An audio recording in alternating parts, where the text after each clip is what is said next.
नमस्कार दोस्तों, मेरा नाम है रवि कुमार। आप सभी का स्वागत है आपके यूट्यूब चैनल आर इंटेलिजेंस में। मैं आपको पढ़ा रहा हूँ माइक्रो इकोनॉमिक्स, और माइक्रो इकोनॉमिक्स में हमारा टॉपिक चल रहा है इलास्टिसिटी ऑफ सप्लाई। ठीक है, इलास्टिसिटी ऑफ सप्लाई की हमारी लास्ट वीडियो रहेगी। इस वीडियो में हम इस टॉपिक को कंप्लीट कर देंगे। तो आइए हम एक क्वेश्चन देखते हैं। क्वेश्चन हमारा है कि determinants of elasticity of supply, मतलब वो फैक्टर्स हमें बताने हैं जिन फैक्टर से हमारी सप्लाई पर फ़र्क पड़ता है, जिससे हमारी सप्लाई ऊपर नीचे होती है। ठीक है, तो डिटरमिनेंट्स हमें बताने, जैसे हमने डिटरमिनेंट्स, अगर आपने डिमांड की वीडियोस देखी हैं तो डिमांड में भी हमने डिटरमिनेंट्स करे थे। तो डिमांड पे किन फैक्टर से फ़र्क पड़ता है, ठीक है, कौन से फैक्टर से इफेक्ट पड़ता है कहते हैं हमारे डिमांड पर। तो वैसे ही हमें यहाँ पर determinants of elasticity of supply देखने हैं कि कौन से फैक्टर्स है जिस पर इलास्टिसिटी ऑफ सप्लाई पर यहाँ पर फ़र्क पड़ता है। ठीक है, सबसे पहले हम देखते हैं nature of goods. Nature of goods हमारे पास क्या है, दो तरह के हैं यहाँ पर। पहला हमारा ड्यूरेबल गुड्स और दूसरा है हमारा पेरिशेबल गुड्स। पेरिशेबल गुड्स वो गुड्स होते हैं जो नॉन ड्यूरेबल गुड्स होते हैं। ठीक है, ड्यूरेबल गुड्स वो गुड्स होते हैं जो एक लंबे समय तक चलते हैं। इट मीन्स कि हम ऐसे गुड्स की सप्लाई करते हैं जो ड्यूरेबल गुड्स हैं, जैसे कि फर्नीचर हो गए। फर्नीचर ख़राब नहीं होते ये कि 10 दिन में ही ख़राब हो जाएंगे, ऐसा नहीं होता है। ठीक है, फर्नीचर हो गए, आपके होम होम अप्लाइंसेस हो गए, कार हो गई, तो वो सारे गुड्स जो एक लंबे समय के लिए चलते हैं उन्हें हम ड्यूरेबल गुड्स बोलते हैं। बट पेरिशेबल गुड्स कौन से गुड्स होते हैं? पेरिशेबल गुड्स वो गुड्स होते हैं दोस्तों जो नॉन ड्यूरेबल गुड्स होते हैं। नॉन ड्यूरेबल गुड्स जैसे कि मान लो कि वो अभी कुछ ही दिन में ख़राब हो जाएंगे। जैसे आप कोई सब्जी लेकर आए, टमाटर लेकर आए, ठीक है, टमाटर लेकर आए, टमाटर कुछ दिन में ख़राब हो जाएंगे अगर यूज़ नहीं होंगे तो। जैसे मिल्क हो गया, मिल्क आपको पता है कि एक यूज़ होना चाहिए जल्दी, 1-2 दिन में यूज़ हो जाना चाहिए, अदरवाइज़ वो ख़राब हो जाएगा। ठीक है, डेयरी मिल्क के प्रोडक्ट, ठीक है, डेयरी प्रोडक्ट्स जो भी होते हैं हमारे, तो ये सारे नॉन ड्यूरेबल गुड्स होते हैं। ठीक है, पेरिशेबल गुड्स होते हैं हमारे। ठीक है, जैसे मीट हो गई, फिश हो गया, ये सारे गुड्स भी पेरिशेबल गुड्स होते हैं क्योंकि ये ख़राब जल्दी हो जाते हैं। ठीक है, तो हमारे पास दो तरह के गुड्स हैं, durable goods and perishable goods. अब आपको पता है कि अगर ड्यूरेबल गुड्स है और मैं ड्यूरेबल गुड्स की सप्लाई करता हूँ, तो अगर प्राइस में चेंजेस आएंगे, तो प्राइस में मान लो कि चेंजेस आ रहे हैं, तो उससे ज़्यादा हमारी क्वांटिटी में चेंजेस आएंगे, क्योंकि हम उस चीज़ की सप्लाई ज़्यादा कर पाएंगे। क्यों? क्योंकि ऐसे गुड्स को मैं ज़्यादा स्टोर कर सकता हूँ, लंबे समय के अपने पास रख सकता हूँ, और ऐसे गुड्स की सप्लाई भी हम ज़्यादा कर पाएंगे क्योंकि जल्दी ख़राब नहीं होंगे।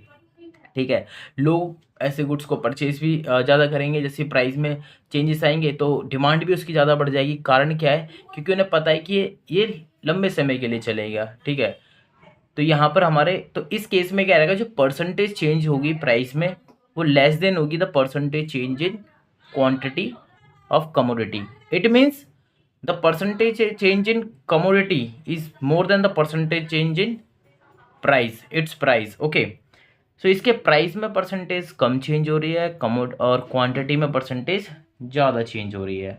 अब आपको पता है कि अगर परसेंटेज ज़्यादा चेंज होगी, अगर परसेंटेज मान लो कि 40% चेंज है कमोडिटी में एंड 20% चेंज है प्राइस में, और मैं 40% को 20% से डिवाइड कर देता हूँ, मेरा कितना आएगा? 2 आएगा यहाँ पर।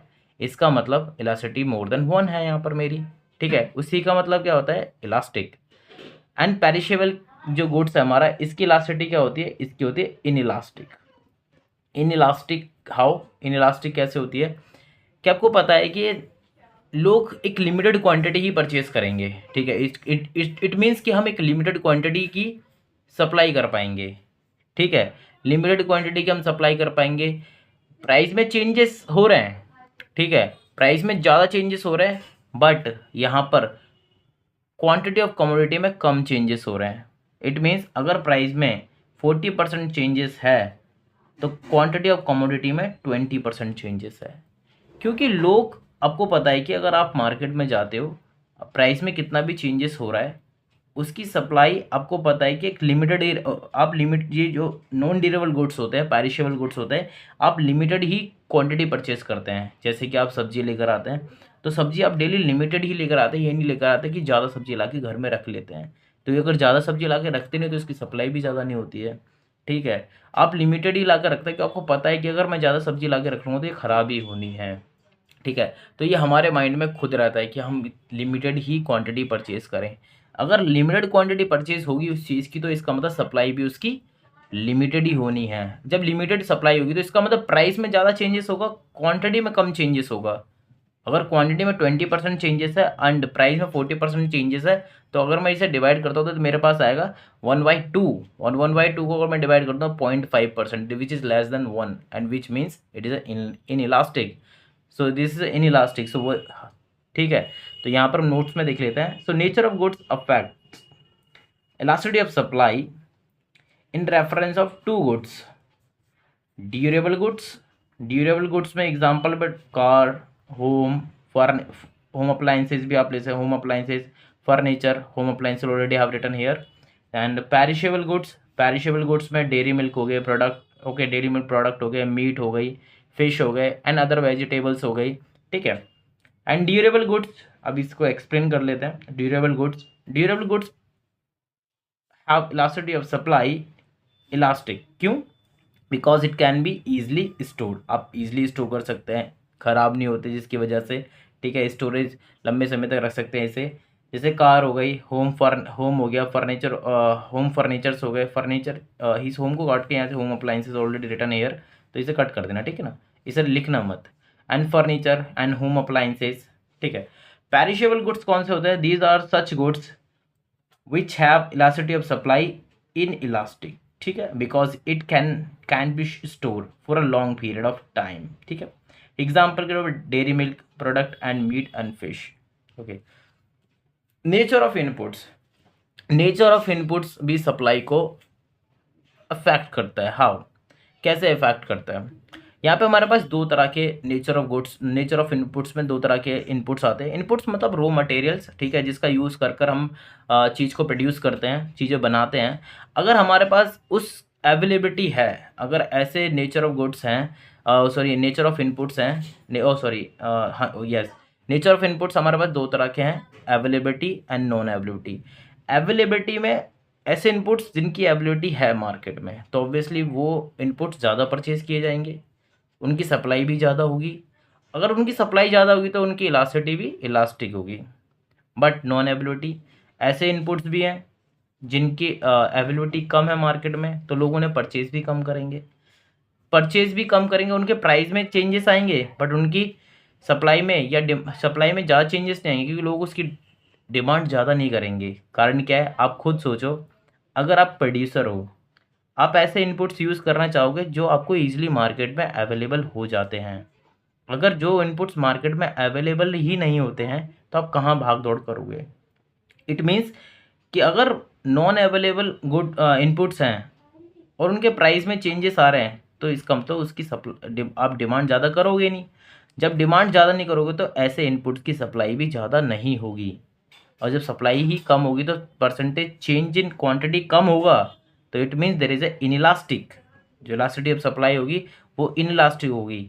बट अवेलेबिलिटी ऑफ इलास्टिक की अगर मैं अवेलेबिलिटी ऑफ गुड्स की बात करूँ, ऐसे गुड्स जिनके जो अवेलेबल है मार्केट में, ऐसे इनपुट्स जो अवेलेबल हैं, ठीक है, तो उसमें अगर चेंजेस आते हैं तो तुरंत उसकी डिमांड में ज़्यादा चेंजेस होंगे, उसकी क्वांटिटी ऑफ डिमांड ज़्यादा हो जाएगी, ठीक है, एंड जिसकी वजह से क्या होगा, उसकी सप्लाई भी ज़्यादा होगी। जब सप्लाई ज़्यादा होगी तो सप्लाई में भी चेंजेस ज़्यादा होगा। अगर सप्लाई में चेंजेस ज़्यादा है यहाँ पर, तो ये हमारी क्या है, इलास्टिसिटी ऑफ सप्लाई करेगी, इलास्टिक रहेगी यहाँ पर। सो नेचर ऑफ इनपुट्स हमारा affects the elasticity of supply in reference of availability of goods and non availability of availability of inputs or non availability of inputs, ठीक है। availability of inputs, which inputs are easily available in market have elastic supply, that is elasticity supply is more than 1. non availability of inputs, which inputs are scarcely available, means बहुत ही मुश्किल से मिलते हैं आपको in a market, okay, in a market have inelastic supply, that is yes less than 1, ठीक है, तो this is less than 1।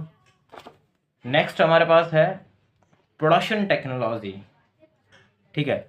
हम ऐसी टेक्नोलॉजी का यूज़ करते हैं, मान लो कि आप ऐसी टेक्नोलॉजी का यूज़ करते हैं जो काफ़ी सिंपल है, तो इट मीन्स कि उसकी डिमांड भी ज़्यादा रहेगी। अगर उसकी डिमांड ज़्यादा रहेगी तो इट मीन्स उसकी सप्लाई भी ज़्यादा रहेगी।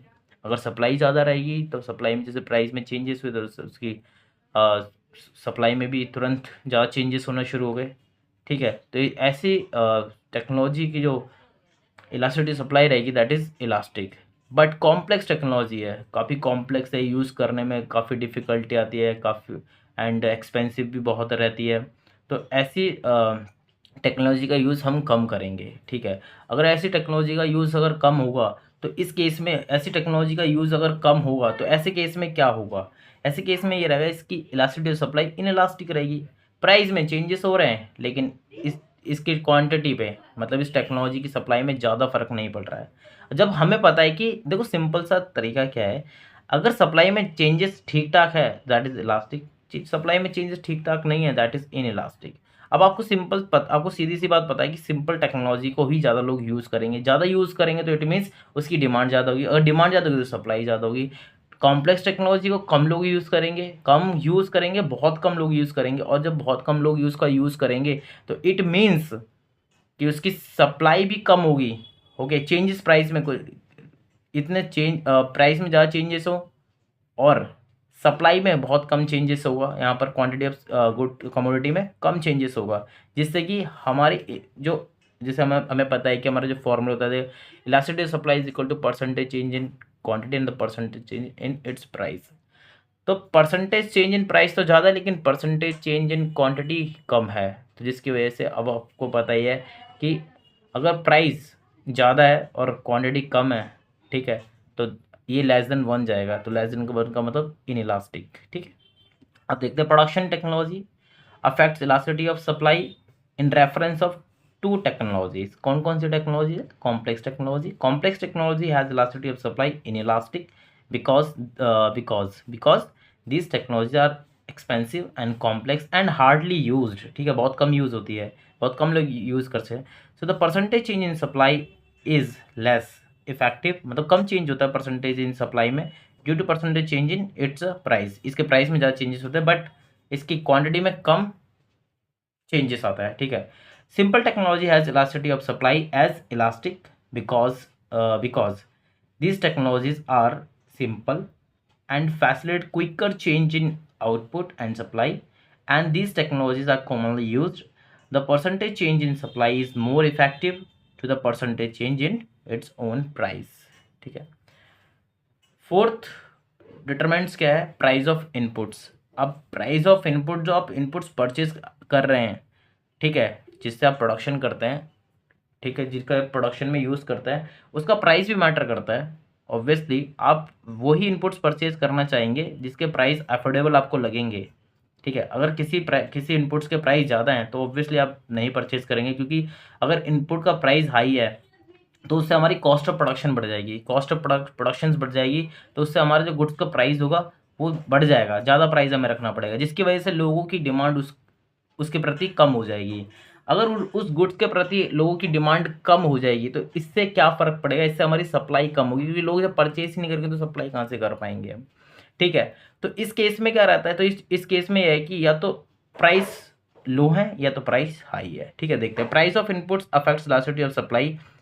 पहला क्या है? पहला कंडीशन क्या रहेगी? इसे एक लाइन में लिख देना, नीचे फर्स्ट नेक्स्ट लाइन से स्टार्ट कर लेना, फर्स्ट पॉइंट डाल के, which inputs has higher price. अगर मान लो किसी इनपुट की हायर प्राइस है then the cost of production also increases. सीधी सी बात है, हमारी कॉस्ट ऑफ प्रोडक्शन बढ़ जाएगी क्योंकि हम हायर प्राइस वाला इनपुट यूज़ कर रहे हैं, hence the elasticity of supply is inelastic. Second point में लिखना which inputs has lower price. अगर इनपुट्स के लोअर प्राइस है तो सीधी सी बात है कॉस्ट ऑफ प्रोडक्शन आपकी कमी आनी है। ठीक है, hence the elasticity of supply is elastic रहेगी। ठीक है, ये चीज़ आपको समझ में आ गई।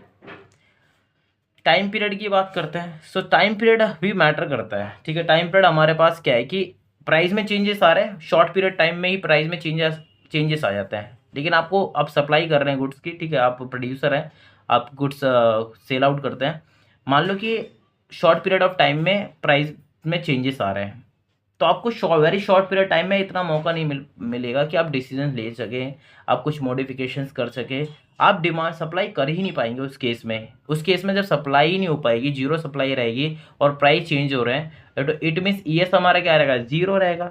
जब ईएस हमारा जीरो रहेगा that is the perfectly inelastic. But अगर शॉर्ट रन टाइम पीरियड है तो इट मीन्स कि थोड़ा सा हमें समय मिलेगा, चीज़ों को हम सोच पाएँ, मॉडिफिकेशंस कर पाए, बट इतनी सप्लाई हम फिर भी नहीं कर पाएंगे। अगर हम इतनी सप्लाई फिर भी नहीं कर पाएंगे तो इट मीन्स कि हमारी जो सप्लाई, इलास्टिसिटी ऑफ सप्लाई है that is in elastic. But अगर हमारे पास एक अच्छा खासा समय मिलता है तो हम एक सोच पाते हैं, डिसीजन ले पाते हैं, कुछ मॉडिफिकेशंस कर पाते हैं गुड्स के अंदर, जिसकी वजह से हम अपनी सप्लाई को और बढ़ा पाते हैं। अगर हमारी सप्लाई ज़्यादा बढ़ेगी तो it means that's the elastic conditions. Okay, so let's C and पढ़ते हैं इसे, देखते हैं, नोट्स देखते हैं। ठीक है, time period affects elasticity of supply in reference of 3 time periods. The first is very short run. ठीक है, that is a perfectly inelastic. इसकी जो इलास्टिसिटी सप्लाई रहती है इस केस में perfectly inelastic, which is ES is equal to 0 and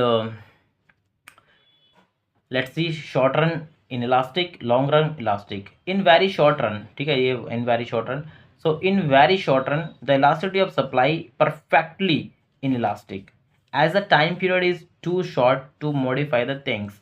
Okay, in short run the elasticity of supply is inelastic as the time period is short to modify the things. Okay, in long run the elasticity of supply is elastic रहता है इसमें as the time period is long to modify the things. That's it. Okay, तो इतना content आपको पढ़ना है इसमें and this part is completed. That is the determinants of elasticity of supply. And now we come to the next question, that is the estimation of elasticity of supply. ठीक है, so yeah, this is the last question of this topic and after this question this topic is completed. ठीक है, तो इस last question को भी cover करते हैं। ऑलरेडी हम इसे डिमांड में कंप्लीट, इलास्टिसिटी ऑफ डिमांड में ऐसी चीज़ों को पढ़ चुके हैं। अगर आपने वो वीडियोस देखी हैं तो it will be more easy to you understand this topic here. तो ये आपके लिए ईजी रहेगा अंडरस्टैंड करना है टॉपिक को। ठीक है, तो let's start with this question. This is the last question of this topic. So estimation of elasticity of supply. So estimation कैसे, with the help of geometric method or the point method. So geometric method or the point method both are same, there is no difference. geometric method बोलो या point method बोलो, बात एक ही है। So point method होता है क्या है, इसमें एक्चुअली हम क्या करते हैं, ग्राफ का यूज़ करते हैं, ग्राफ में पॉइंट्स बनाते हैं और लाइन खींचते हैं, that is a supply line. Okay, supply line, तो ये हमने कर्व बना लिया सप्लाई का। अब पॉइंट यहाँ पर हम यूज़ कर रहे हैं और कर्व बना रहे हैं, तो that's why it is known as the point method. And geometric calculations follow कर रहे हैं, तो that's why it is geometric. So therefore we say both are the same method. ठीक है, so point method refers to the method in which the estimations of elasticity of supply on the basis of various points which are given on the curve. Let's see. So जैसे कि हमने देखा था कि elasticity of demand में हमारे पास 5 degrees थी, तो same we have 5 degrees in elasticity of supply. So first degree is the perfect inelastic. Perfect inelastic का मतलब क्या रहता है, the elasticity of supply is equal to zero. Zero कब आएगी, आप खुद सोचो कि देयर इज नो चेंज, मतलब प्राइस में चेंजेस हो रहे हैं but quantity of the commodity में कोई, मतलब सप्लाई में कोई चेंजेस नहीं हो रहा। ठीक है, प्राइस में चेंजेस हो रहे हैं बट सप्लाई में कोई चेंजेस नहीं हो रहा। तो हर लेवल पर हमारी सप्लाई क्या है, सेम है, बट हमारा प्राइस चेंज हो रहा है। तो देयर इज, प्राइस में तो चेंजेस है, तो प्राइस आपको पता है कि, ठीक है, तो प्राइस में चेंजेस आ रहे हैं, सप्लाई में एक बार पढ़ के देख लेते हैं इसे। ठीक है, it refers to the elasticity of supply when percentage change in price does not affect the percentage change in quantity of commodity, its elasticity of supply is perfectly inelastic. इसे दूसरे शब्दों में भी लिख लेना, ऐसे लिख सकते हैं, in other words there is percentage change in price but there is no percentage change in quantity of the commodity. ठीक है, ऐसे भी लिख लेना। ग्राफ देखते हैं। So this is a graph, ठीक है, this is a Y axis and this is a X axis. Okay, so this is the dependent variable. So dependent variable को हम मोस्ट ऑफ द केसेस में X axis पे show करते हैं and independent variable को हम O Y axis पर show करते हैं।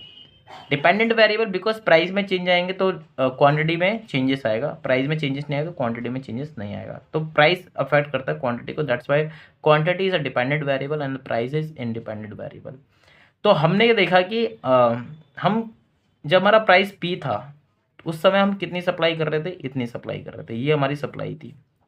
ठीक है, हमारा प्राइस बढ़ा, हमारा प्राइस में चेंजेस आए, पहले हम प्राइस इतना था, अब प्राइस इतना हो गया, मतलब अब इतना प्राइस हो गया, पहले इतना था, इतना था, तो इट मीन्स कि इतना पहले था अब इतना है, तो ये कितना परसेंटेज है, हमने मान लिया कि ये 20% चेंज है प्राइस में। अगर 20% चेंज है प्राइस में बट क्वांटिटी में कोई चेंजेस नहीं है, क्वांटिटी यहाँ थी, जब आप ये प्राइस था तब भी आप इतनी क्वांटिटी सप्लाई कर रहे थे, अब प्राइस इतना है तब भी आप इतना कर रहे हैं, बट क्वांटिटी में कोई चेंजेस नहीं है।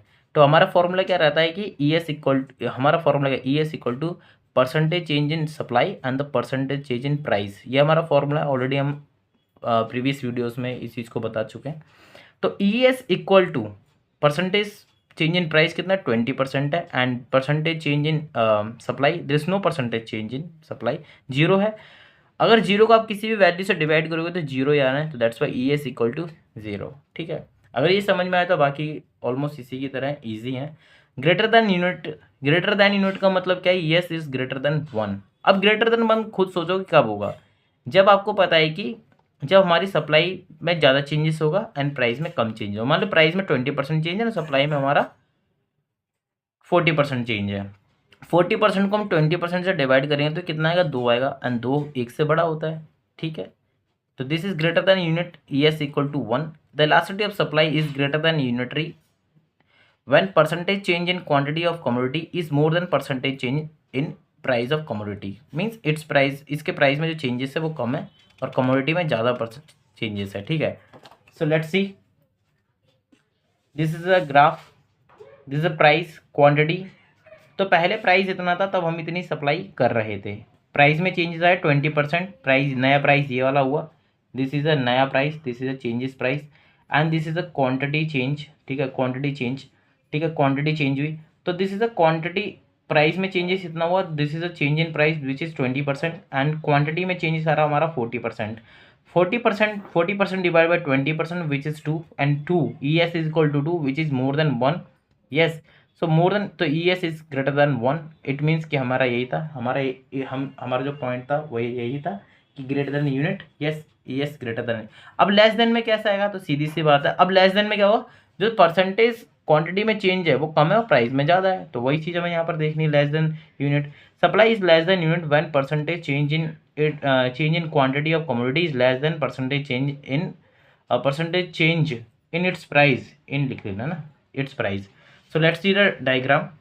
सो जब हमारा प्राइस पी था तब हम क्वांटिटी कितनी क्यू सप्लाई कर रहे थे, बट जैसे ही हमारा प्राइस P1 हुआ तो हमने क्वांटिटी में भी चेंजेस करा और अपनी क्वांटिटी सप्लाई बढ़ाई, बट सप्लाई हमने उतनी नहीं बढ़ाई जितना हमारा प्राइस में चेंजेस हुआ है। प्राइस में हमारा 40% चेंजेस हुआ है और 20% हमारा यहाँ पर सप्लाई में चेंजेस हुआ है। अब 20% को डिवाइड करेंगे 40% तो 1/2, 1/2 को करेंगे तो हमारा 0.5, and 0.5 E S equal to 0.5 which is less than 1, तो E S is less than 1। Okay, next unitary elastic, simple सीधी सी बात है, अगर यूनिटरी इलास्टिक है तो ऊपर भी बराबर होना चाहिए नीचे भी बराबर होना, तो ही हमारा 1 आएगा। तो अगर ऊपर 20% है नीचे भी 20% होना चाहिए, अगर ऊपर 40% और नीचे भी 40% है, तो सीधी सी बात यह है कि प्राइस में जितना चेंजेस हो उतना ही परसेंटेज हमारा क्वांटिटी में चेंजेस हो रहा है। ठीक है, so unitary elastic, elasticity of supply is unitary elastic when percentage change in quantity of commodity and the percentage change in its price both are equal, so both are equal. Okay, so suppose ये पहले का price है, इस price पर हम इतनी quantity sell कर रहे थे बट इतनी सप्लाई कर रहे थे, जैसे हमारा प्राइस चेंज हुआ तो हमने सप्लाई को भी बढ़ाया, प्राइस में चेंजेस है 20%, तो सप्लाई में भी चेंजेस कितना आया 20%, 20% divide by 1 which is E S equal to 1, this is a unitary elastic.